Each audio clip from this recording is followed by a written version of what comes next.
Soul Care Physical Therapy, and today I'm going to teach you hip circles. I love hip circles, so it's a really easy exercise to do. I suggest you do it first thing in the morning. Also do it before you're going to go out for a walk or a run. It's really great. It loosens up the low back, loosens up the hips, it lubricates the joints. So if we're having any kind of pain or stiffness, it gets those joints moving. Super important. So even though it might seem really simple, it's very powerful. So it's really simple. Like I said, you're going to stand on your 2 feet, hip distance apart, and we're going to focus on going in the counterclockwise direction to start with. And the movement is coming from the hips. So the upper body's not really moving.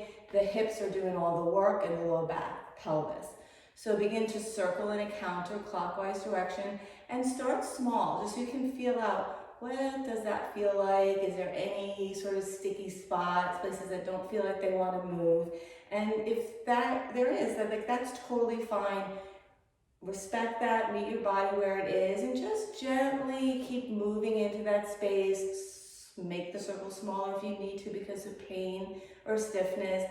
And then as your body starts to get used to it and lets out a guard, you can start to make bigger circles. So hips start to make a nice big wide circle in the counterclockwise direction.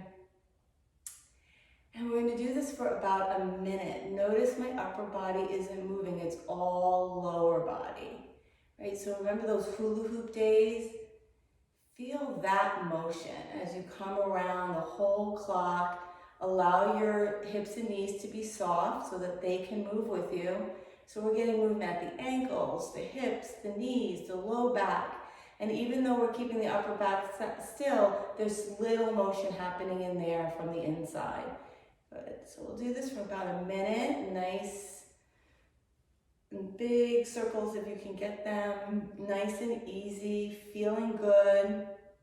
Good, then come back to the center.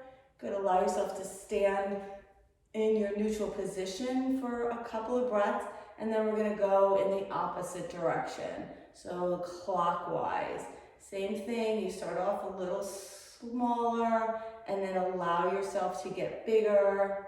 Let the hips move, let the upper body relax, so don't hold it so stiff. Nice circles. Getting all the joints moving, so important for the low back, which is so stiff. Spend so much of our time sitting, and then when we're in pain, we stop moving. So really important, even for all my people out there who have low back pain, and even if you're in pain right now, just start doing these circles as tiny can be, just almost visualizing the motion, and I promise you, it's going to help to start to open up the joints and allow movement in. Good. And come back, it's about a minute on each side. And then I'm going to have you hold on to something, a counter, a wall, fingertips on a wall. And we're going to start with the right leg. We're going to lift it up, the knee up, and we're going to circle the hip. So we're going to go all the way around, big circle with the hip, again as if we're moving along a clock in the clockwise direction, and just let the hip move and feel what it's feeling. Again, if you feel pain, limit the motion, right? If it feels like, oh, it's sticky, but I can move through it, allow yourself to breathe through that. And then we're going to move in the other direction. So these hip circles, I like to do about 5 to 10 on each side. Good. And then bring the foot down. Take the hands and just do a little tap, tap, tap along the front of the hip, the back of the hip, and the side of the hip, especially the front of the hip after just doing that. And then we're going to come to the other side. Stand on the right leg and lift up. Do your circles. Hold on for balance. If you don't need to hold on for balance, fine. This is a great balance exercise on the other side. What we're really looking for, again, is movement through the hip.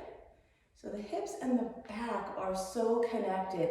If you have tight hips, you're going to have a tight back. Have tight back, you're going to have a tight hip. So nice and circling. Good. And then come back to the center. Tap, tap, tap. Good. And then the next exercise I'm going to show you from the side, what I'm going to have you do is inhale the arms up, exhale the hands to the thighs as the butt comes back. You're going to curl your body forward, tuck your belly in, chin to chest, rise up, shoulders back. So it's a full curling and uncurling of the back. Inhale, reaches the arms up. Exhale, bend the knees, stick the butt back, hands come to the thighs, chin comes to the chest, belly tucks in, then suck up from your low belly, one vertebrae at a time, head comes up last, shoulders roll down. So do a couple of more of those. Inhale, reach up. Exhale, hands to the thighs, the butt goes back, you start to drop your head and chin forward, draw your belly in, chin towards the chest. Slowly roll up one vertebrae at a time, arms last to come back. One more, inhale up, exhale, hands to the thighs, draw your body forward, nice and easy, belly button moving up as you bring the chin to the chest, lift the arms up, shoulders roll back. Good, excellent. So my suggestion is do the hip rolls, do the leg rolls, do the curling and uncurling of the spine, even as slow or as small as you can. And that is your daily morning wake up for your back.